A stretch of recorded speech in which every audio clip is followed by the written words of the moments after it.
The following is a paid program by Carl Sterling. The content of this show is of Carl Sterling and does not represent the views of this station or iHeartMedia. Some of the information contained in this program has not been approved by the FDA, nor is it intended to diagnose, prevent, treat, or cure any diseases. Information hereafter is for general information only, and before considering anything discussed, you should contact your doctor or primary care physician. Your Health Matters with Carl Sterling on News Radio 570 WSYR and 106.9 FM and live everywhere on the iHeartRadio app.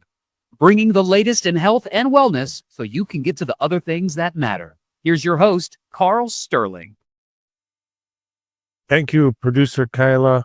And it's great to be here. We have so much to get to today, folks. First of all, my name is Carl Sterling. The name of the show is Your Health Matters. We're going to each week bring you information about how to improve your health span within your lifespan, and hopefully help you to live, let's say, a longer life. Healthier life. So how do we do this? Well, I only have so much to say, and I don't really want to listen to myself talk too much. I mean, I can't imagine you do either. We bring guests. We bring world-class guests to the show who are pioneers in the field, and we have one with us today. We're going to get to this gentleman in just a moment. In the meantime, with me today is my co-host, Elizabeth Brusa. How you doing today? I'm doing well. Thank you. How are you? I feel good. That's good. I feel really good. I feel energized. All of a sudden, I feel energized. We've had such miserable weather, haven't we, folks? I mean, if you're in New York State and you're listening, and for those who are live streaming, just know it's like 40 degrees and rainy. Yep. And some places had snow. No big deal. We're used to it. You get a foot of snow, you go to work anyways, whatever. It doesn't matter. But man, it's been cold and rainy, and I've been really lethargic. Yeah, me too. It's not been useful. It's horrible. And I try to practice what I preach, right? So what is that? Get moving. I want to admit to you this week, I haven't moved as much, but I'm not sedentary either. So anyways, getting right down to things, I'm wondering how all of you are doing with your non-negotiables. If you haven't been heard the past couple of shows, I want to define what is a non-negotiable. These are things you're not willing to go without in your life. It's like, let's say it's a behavior you're not willing to change because you shouldn't change it because it's working for you and it's leading you towards longer health span within your lifespan. For example, for me, I get up, do my shower, go hit the espresso machine, and then I stretch. And you could call it stretching or yoga or whatever. And I never miss. I do it every single day. Why? Because if I go to the couch like I used to, I'm sedentary, and stretching really helps to wake me up. I do just stretching. That's it. There's no cardio. There's no nothing, but I feel so much more energized after 10 or 15 minutes of that. What's another thing? Well, not eating crummy food. Okay, I did have a few potato chips this week, but the bag lasted days. I seem like I say that every week, but you know what? I do. I try to find the ones, and there are some out there with like no bad oils in them. I know it sounds crazy, right? But it's true. So anyways, no alcohol. I don't do alcohol. I can't do it. I can't handle it. I'm an alcoholic. I've been on the wagon for a long, long time, and I'm staying there forever. It's not negotiable for me to have a drink. Period. So what are your non-negotiables, and what are you doing? I just wonder if you're doing well. As a matter of fact, I'm totally into it if you want to text me and tell me how you're doing. If you have any questions about it, 315-935-7488, or just go to carlsterling.com, Carl with a K. Text me through there or email me.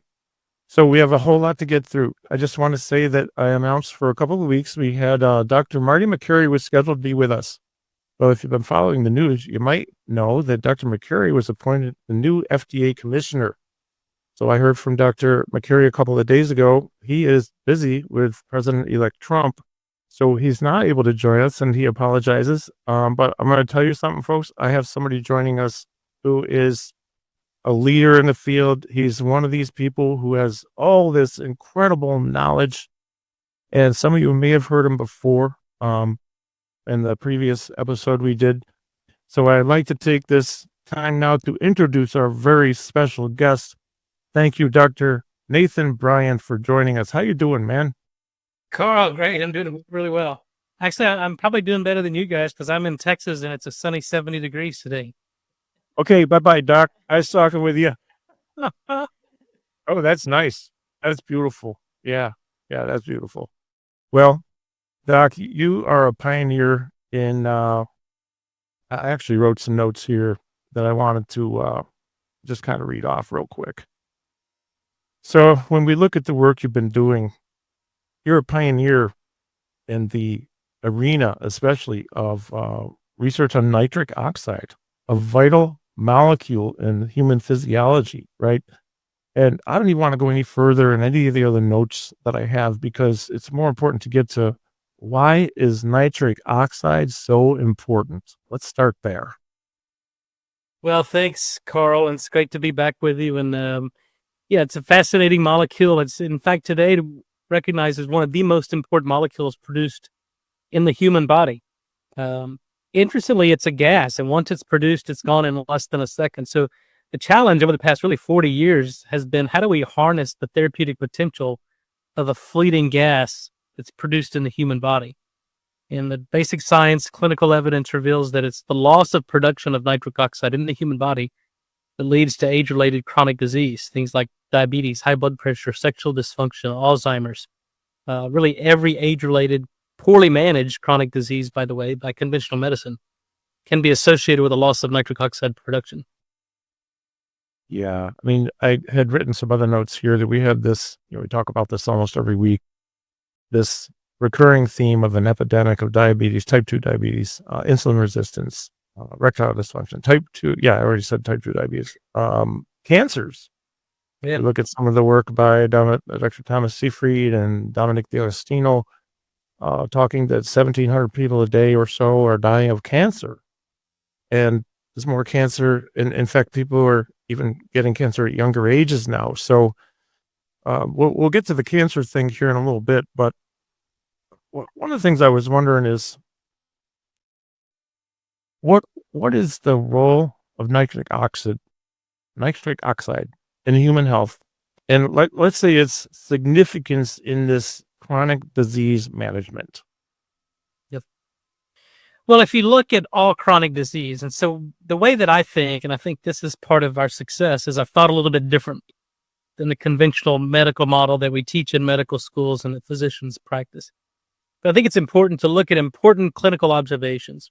What's going on in those individual patients? And what we've learned over the past probably 50 years is that no matter what chronic disease is, whether it's hypertension, whether it's coronary artery disease, whether it's Alzheimer's, peripheral neuropathy, you name it, there's 4 fundamental hallmarks of every single chronic disease. And those are reduced blood flow. So there's compromised blood flow to that organ. If it's ischemic heart disease, it's blood flow to the heart. If it's neurological disease, it's a compromised blood flow to the brain. If it's sexual dysfunction, it's a compromised blood flow to the sex organs. So that's number 1, there's reduced blood flow. Number 2, there's always inflammation. Starts out as local inflammation, it goes systemic. There's oxidative stress, meaning that we've overrun the capacity for our antioxidants defense systems to correct the oxidative stress. And then number 4, there's immune dysfunction. Our immune system becomes a little bit confused. We attack our own cells and we develop immune dysfunction. So that's it. Low blood flow, inflammation, oxidative stress, and immune dysfunction. And it's clear that if you can address all of those, then you can correct, prevent, treat, and cure every age-related chronic disease. And fortunately for us, nitric oxide is what controls and regulates all 4 of those. Nitric oxide is a vasodilator, meaning that when it's produced, it dilates the blood vessels. So now we're improving blood flow to that organ, tissue, and cell. Many of my patents are on a method of reducing inflammation. So nitric oxide is anti-inflammatory. It prevents the oxidative stress, and it corrects the immune dysfunction that we see in that. So if we can just understand what's leading to a loss of nitric oxide production in the human body, employ strategies to restore its production and signaling, we're suddenly getting to the root cause of every major chronic disease. Yeah, boy, that makes so much sense. I mean, we've had people, we've gotten to talk with quite a few experts who talk about this, not nitric oxide exactly like this, but just the whole thing about lack of blood flow, lack of oxygen to various parts of the body, to organs, to cells, and it's amazing. It's almost time for a break already, folks. We're here with Dr. Nathan Bryan on Your Health Matters, talking about, how to live a longer, healthier life. So we got a lot more to get to in the coming segments. My name's Carl Sterling. You're listening to Your Health Matters here on News Radio 570 WSOR, also on 106.9 FM. We'll be back in a couple of minutes. I got to tell you, I really do like that music. Me too. It's from my CD, folks. I'm on a lot of CDs as drummer in my former life. I used to be a drummer. And I recorded a CD under my own name 5 years ago as part of a fundraiser for a nonprofit that I run. And it's called the Parkinson's Global Project. But bottom line is, it's the one CD I'm really proud of. So we use that now for our intro. And I'm really proud of that. I like that. So anyways, with that said, we have a special guest with us today. Dr. Nathan Bryan is a pioneer in his own right, going out and teaching about benefits of nitric oxide. What happens when we don't have enough, and how we can enhance our health by getting enough. And that's just the tip of the iceberg. But since the first interview I did with Dr. Bryan, I know Elizabeth, who says sometimes I've ruined her life, but I ruined your life in more ways than one, right? So Well, for a good you thing. changed a couple things, right? Yeah, I stopped using mouthwash, and I'm looking into using better non-fluoride toothpaste, and trying to eat more greens. But there you go. So you changed at least 2 lives, mine and her. So no, you changed thousands and thousands of livestock. But we're gonna kind of go through the body here. Like, we're gonna start in the mouth. We need good oral hygiene. We can get into food and toxic foods and all that kind of stuff, and gastrointestinal. But as far as oral hygiene, what's happening when there's fluoride in the toothpaste and in the mouthwash? Yeah, well, look, it's a toxin. I mean, you look back historically, and you got to ask your question: why is there fluoride in our toothpaste and even in our municipal drinking water? And about 100 years ago, it was first recognized that there was an oral systemic link. What that means is the poor oral hygiene is associated with the rapid onset of systemic disease. So later on, they recognized, well, it's the bacteria, the pathogenic bacteria that are found in the mouth, in the gingival tissue or the gums. And if there's translocation of that bacteria, if you get bleeding gums, then it's a really bad problem, because you can get translocation of the bacteria. So the approach was, well, let's use strong, stringent antibiotics, and we'll just kill the entire bacteria in the mouth and prevent the oral systemic link. Well, that was, a logical explanation, a logical strategy then. But then, fast forward 100 years, and today we recognize that the bacteria that live in and on our body outnumber our human cells 10 to 1. And most of these bacteria are helpful because symbiotic bacteria that are doing things to contribute to the health of the human host, not to the pathology. I mean, sure, there's some infectious pathogenic bacteria, but mainly the bacteria are helpful and beneficial. So doing things that eradicate the oral microbiome, the gut microbiome, these natural non-pathogenic commensal bacteria, has severe systemic consequences. So fluoride, again, the reason they use it, it's antibacterial. They put fluoride in your toothpaste to kill the bacteria, and that's not a good idea. We and others have published that, using fluoride in your toothpaste or using antiseptic mouthwash kills these essential bacteria. It leads to a loss of nitric oxide production. We see an increase in blood pressure. We lose the protective benefits of exercise, and it's leading to all the systemic symptoms and diseases that are associated with a loss of nitric oxide. Yeah, that's pretty interesting. I mean, now we have President-elect Trump has appointed RFK Jr. as what's he gonna be running? I forgot what exactly. Yeah, now this Right, that escaped me. And then when we look at that, RFK Jr. has been advocating for a lot of change in the food supply, which I hope it happens. I hope we can really make some forward momentum here. And of course, the fluoride's all over the news these days, and they're the people who are protesting. No, you got to fluorinate everything and this and that. And then there's the other data that what I would presume is the reality of one of the problems that we're having in the health-wise as a country, and maybe like you were saying about systemic roots systemically. So let's continue let's get into the food situation, okay? Yeah. Because we talked about this before. Let's talk about food. I'm gonna let you run with that because you know more than I do. Well, like the standard American diet, which we have the acronym, the SAD diet, is really, I mean, the worst diet in the world. And so what we're finding is, and again, everything is based on data, right? If you look back at the nutrient density from food that was grown in the 1940s to food that was grown just at the turn of the century, there's about, on average, 78% decrease in the nutrient density of just basic foods and vegetables that are grown in American soil.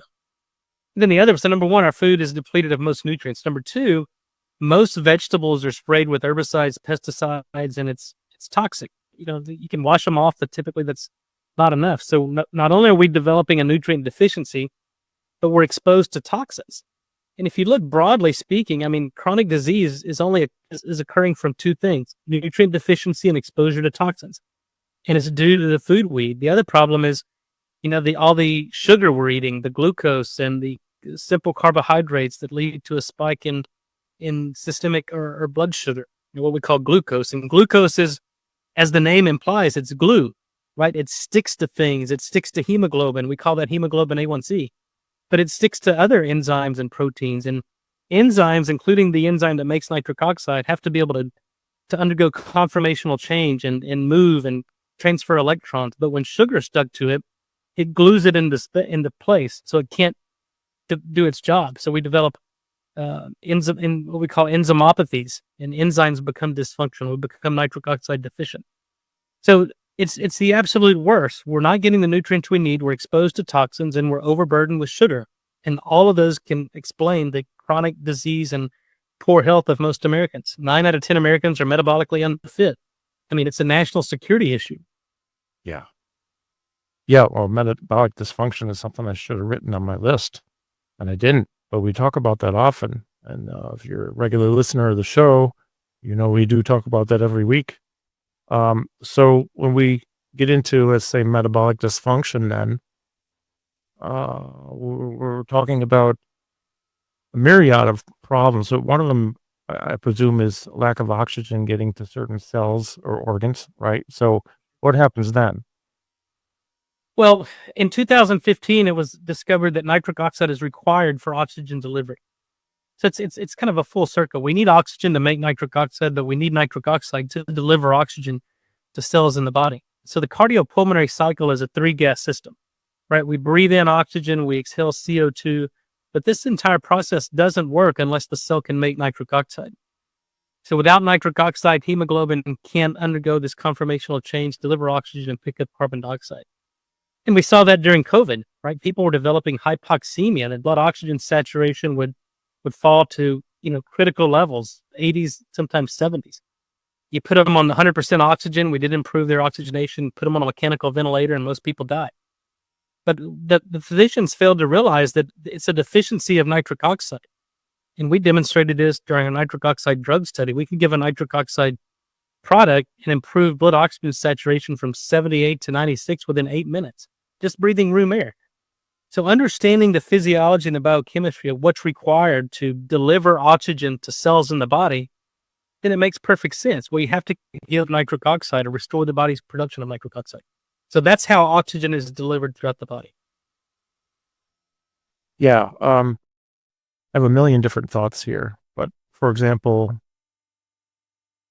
we just go off my notes, away from the notes for a minute. There's huge pushback on this.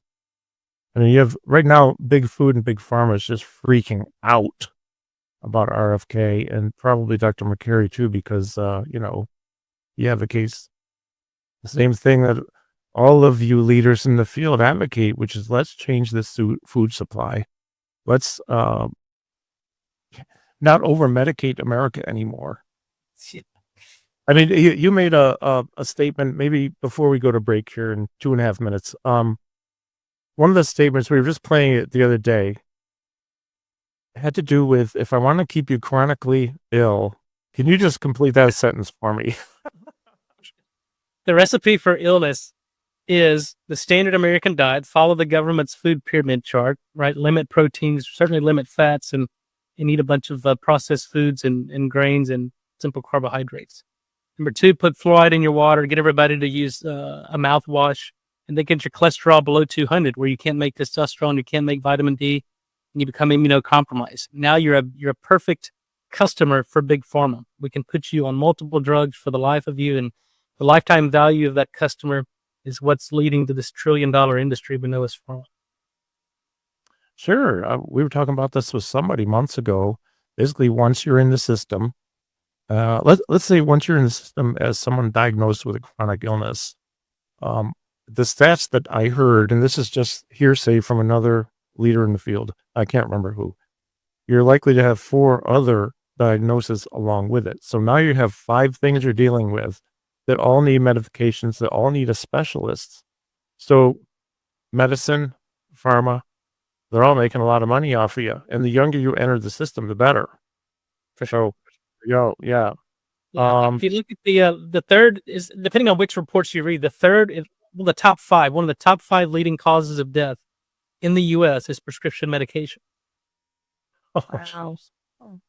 Yeah. So back to the pushback. I mean, this is huge. You also made another statement too, which maybe we can, when we come back, we'll talk about this. But this is quite the business model when you think about keeping people. It's a great business model because there's a lot of money in it. Sure. Yeah. So, well, we could push it as far as to say, I think there's a degree of truth to this. There's a lot more money in keeping people sick. Oh, it's my, you know what? Nick and I were talking about this. My son's an MD and a PhD. So, we were talking with, somebody about this the other day on a meeting. We have to go to break. So I'm going to finish that thought in a minute though, but I just remember what it is. So we'll be back after this short break, folks. Stay tuned.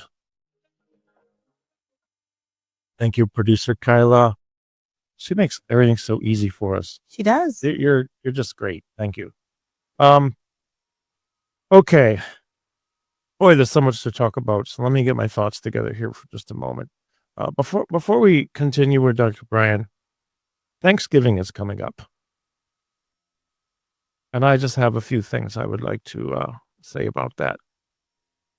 First of all, I want to thank the listeners, you, for putting us at the top of the ratings.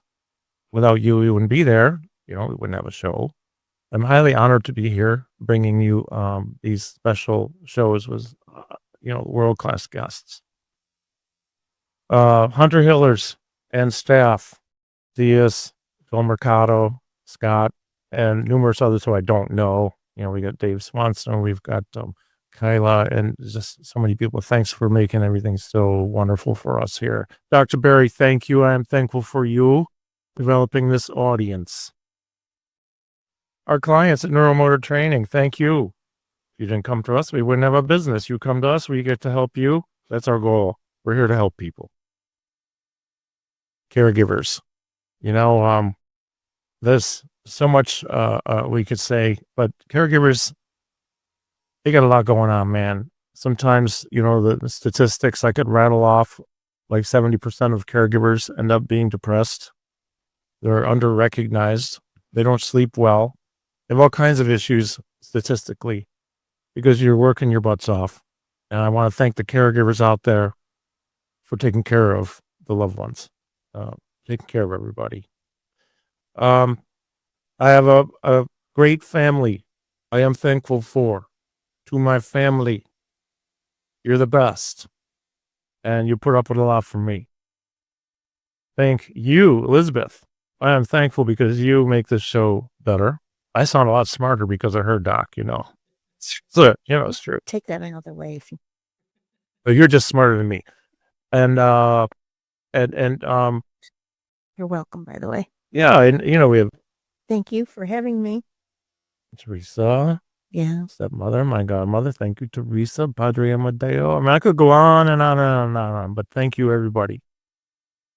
Moving right along. Thank you, Dr. Nathan Bryan, for joining us. You've been on the biggest shows, and to me, this is a big show for me because this is what I have. A few thousand listeners. I'm grateful. You've been on the big shows, and you're here with me on my little show. Thank you, sir. I appreciate you caring so much that you actually will join us and share to help people. You're on a mission. You have a book coming out. It's called The Secret of Nitric Oxide. And what's the subtitle is? Bringing nitric oxide to life. Beautiful. That's coming out January. Yeah, we'll do a soft launch in January, probably a hard launch in February, but it's part autobiographical because it highlights really my 25 years in academic medicine and research and discovery. And so the book is twofold. Number one is to kind of recount the discoveries I've made over the course of these 25 years and really to educate and inform on the importance of nitric oxide.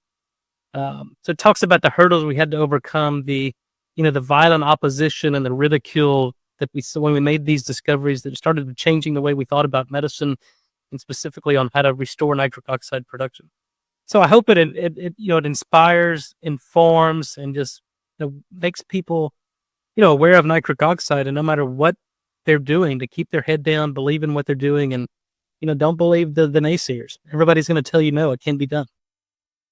Yeah. Well, I'm so excited to get the book. I'm a bookaholic, so this is the next one on the list to get it. So let's talk a little bit about what we were talking about on break. And folks, I don't mean this in a derogatory way. Medicine is necessary, right? Medicine has saved lives. Doctors save lives. But we do have an over-medicated society. And it's just a fact. There's a time and place for everything. There's a time and place for certain medications. There's a time and place for certain treatments and surgeries and whatnot. But it's also a business. And it's just turned into this thing, Dr. Bryan, if you don't mind, could you tell us a little bit about this, how it's leading to this $1 trillion business? Yeah, well, as you guys know, I taught in medical school. I was a professor of molecular medicine for a number of years. And so we taught future physicians and healthcare practitioners, basic physiology, biochemistry, pharmacology, the basics and kind of didactic lectures. And then you go off and do your rotations and so to me, it was like, why are Americans the sickest people? I think we do a good job of educating in medical schools on the basic sciences. And then you thought, then one day my switch went off and it just flipped the switch and go, medicine is a business. And when you think of medicine as a business, it's not just a business. It's a $1 trillion global business. In business, what's the number one rule? It's never lose a customer. And so the most expensive, as a business owner myself, the most expensive part of our enterprise is acquiring customers, right? How do we go out and acquire a customer, get them to buy your product? Once they buy your product, how do we keep them on it, right? And so this altruism of medicine, of how do we put the patient first, how do we make that patient better, is lost in the mix on the enterprise of medicine, the business of medicine. And I think it's probably the most successful business model in the world. Obviously, just look at the economics of it. But it's easy to acquire a customer. I mean, everybody's sick. If you get diagnosed with a disease, now it's all about a diagnosis. You have a CPT code that you have to bill it to. Once you make a diagnosis, there's only a finite number of things you can do for that particular diagnosis, and that's what we call the standard of care. So then you get a medication. Now we've acquired you as a customer, and then that medication is going to cause other symptoms. What do we have to do? We have to give you a medication to mitigate the side effects of that medication. Well, no medication is without side effects. So then you look up and you're a really good customer. Pharma's got you on, most people over the age of 65 are on at least half a dozen medications. Some are on 10, 15, 20 different medications. There's no way in hell the body can work or perform with that many synthetic inhibitors of biochemical reactions going on at the same time. Sure. And then there are the, let's say, the doctors who want to practice outside of that, and they have to go about it a certain way or their licenses can get pulled and things like that. That's true. I contemplate this all the time, and it's not the people. People get into medicine for the right reasons, right? Mm-hmm. They want to help people. They want to have an impact on the management of chronic disease. But the system in which they operate doesn't allow them to do that, because you made the point. If you operate outside, if you practice outside the standard of care, they can pull your license and your ability to make a living. Just many times for doing the right thing. First, do no harm. But that's not always practiced. Yeah, exactly. So, all right, doctor, you got a book coming out. We actually have to go to a break in a little over a minute already again. When we come back, though, we're definitely going to talk about cancer. This is something that's been on my mind, so I'm just going to go off for a minute here. When we look at cancer, I know you'll back me up on this because we talked about it before we went live. We are finding out that cancer, in many, many cases, probably more cases than not, by a long shot, is more of a metabolic dysfunction as opposed to genetics. Genetics hasn't changed in the past 50, 60, 70 years. What we put into our bodies has changed. Our lifestyles have changed. We don't need to move around very much to do anything in a lot of cases. You can lay on my couch and hit the DoorDash thing and they'll come to my door with whatever I want, batteries, food, anything. Right. So we have to maybe make more of a concerted effort now to think about what to put in our body and make sure we keep moving as human beings are designed to move. So when we come back, though, I'd really like to cover this cancer thing. I know that I'm afraid not to. I don't actually fear this like I'm afraid, but I would fear if I didn't work out, what would happen to my metabolism and my body and maybe developing cancer. So this is Your Health Matters, WSYR. We'll be back in a couple of minutes. And we're back. Our special guest today is Dr. Nathan Bryan. I tell you, I just love talking with you, man. It's just, I wish I had an all-day radio show or maybe just my own radio station, So, We could cover a lot. We can talk. oh, man, seriously. You have a question. Okay, so we were talking earlier about testing for nitric oxide in our body and our levels. You said the strips are not reliable, the mouth strips. So what is the best way of testing for our nitric oxide levels? Well, I developed those test strips about 15 years ago because really trying to give people a sense of are we deficient nitric oxide and how do we improve it? And so I used them for a number of years, but today we realize there's a lot of false positives. And then the other thing is that you can have good endothelial function, but still test low on the test strips. And we see that in kids, that are otherwise healthy, but they're low in their salivary. So we don't use the test strips anymore. I think it has its use once you understand what we're measuring and you can kind of interrogate the system once you understand it. But, so the best way to detect nitric oxide, really what we call endothelial dysfunction or endothelial function, is through a device it's called flow-mediated dilatation. These are FDA-approved medical devices that many clinicians have, but they're not widely used in primary care. But what I tell people, there's only 2 people in the world who need nitric oxide. So there's really no need to test. And those 2 people are people that are well and don't want to get sick, like me, and people who are sick and want to get well. So if you fall within one of those 2 categories, then you should consider nitric oxide and not just taking a nitric oxide product, but stop doing the things that disrupt it, start doing the things that promote it, then watch your levels improve, and we can get people off prescription medication and make them feel better and live longer, healthier lives. So how can you improve your levels besides not using fluoride product? Yeah, get rid of fluoride, get rid of mouthwash, get people off antacids, which is another huge problem. But then once you get rid of those 3 things, now your body's actually primed to produce nitric oxide, and you can activate it or stimulate it through throwing in some more green leafy vegetables, moderate physical exercise. Used to say 20, 30 minutes of moderate physical exercise a day. Now there's pretty clear evidence that, 4 to 5 minutes of high intensity interval training will activate and stimulate nitric oxide production. And, you started the show with your non-negotiables. My non-negotiables are every morning I get up and I do 100 push-ups, 100 sit-ups, and I stretch. Because it takes me less than 5 minutes to do that. And so you don't have the excuse of you don't have enough time. Everybody has 2 to 5 minutes throughout the day to exercise. You got to have discipline. I guess I need to start doing push-ups and sit-ups now, Doc, because no, seriously, I think about doing more in the morning, and then I don't. I just do my 10, 15 minutes. I do all kinds of stuff. Yeah, people once said that people, you get old because you stop exercising because you get old. That's not true. You get old because you stop exercising. You got to keep moving.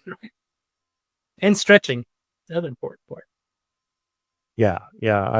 As my personal trainer, Eric Prager, if you're listening, you did say this to me and you were correct. I'm the least flexible person you know. Well, not anymore.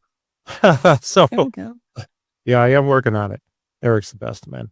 Well, okay, let's get right into this all so important conversation about cancer. I don't have anything to ask other than this. It's everywhere, it seems. And it seems like the risk of cancer is higher than ever. More people than ever are getting it. They're dying from it more than ever. Doctor, help us out here. What do we need to know? Well, they're chasing the wrong paradigm. Cancer is not a genetic disease. Cancer is a metabolic disease. Genes change in response to the environment. So what I've realized and recognized, and really the basic science corroborates this, is that solid tumors are typically due to some infection in the body.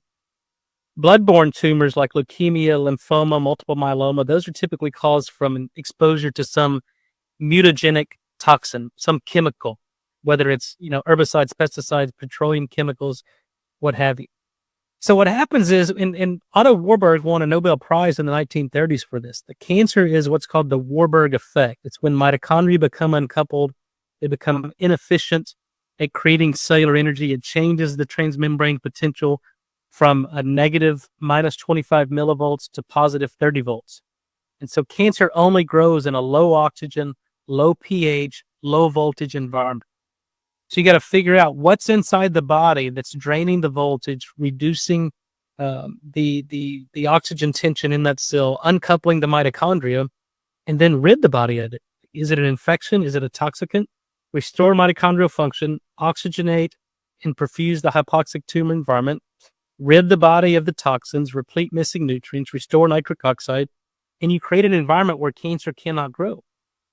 So that in that model, chemo, radiation, and surgery is not going to affect that, right? Because you can remove a tumor, but unless you change the environment and the conditions in which that primary tumor grow, it's always going to come back. Our body's never missing a toxic chemotherapeutic agent, and radiation causes cancer. I mean, the fact that we're treating cancer with radiation in 2024 is mind-blowing to me.